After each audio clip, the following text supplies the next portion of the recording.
With jockey Calvin Borel here, a three-time winner of the Kentucky Derby. Calvin, what's the Derby mean to you? What it means everything in the world, sir. It's every jockey's dream to ride it, much less win it. I've been fortunate enough to win it, 3 out of the last 6 years, and I've been very blessed. I have a good family behind me.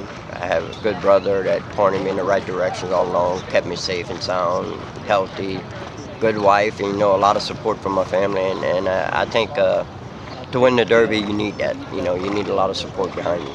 Let's talk about the Derby trip itself. You've won it 3 times. Twice you won it from deep in the pack, closing up the rail. Take me through Street Sense this trip.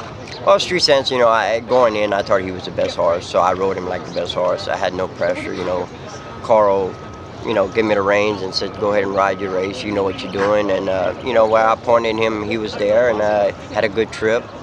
Mind that bird, he was a little bit farther back than I wanted to be. I got shuffled back leaving the gates, but he still had a good trip. And Super Saver, he was a more kind of horse where he was kind of, a little bit far in the race, and he'd come home, and finish and win. And I think that's how Take Charge ending is going to run, more or less like Super Saver. You're expecting that kind of trip, maybe 4th or 5th early, and then trying to make a move? Exactly, 6, 7, 8 lengths off of it, and we'll go from there.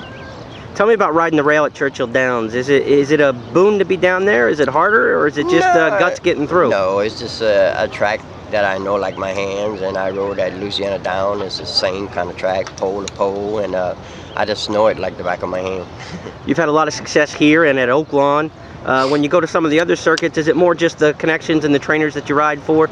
I know a lot of handicappers say, when you go to Florida or New York, it's a little different deal. Here, yeah, you're a star. My people are here, my owners, my trainers, they all come here, and, we click right away, and it's like a hometown to me.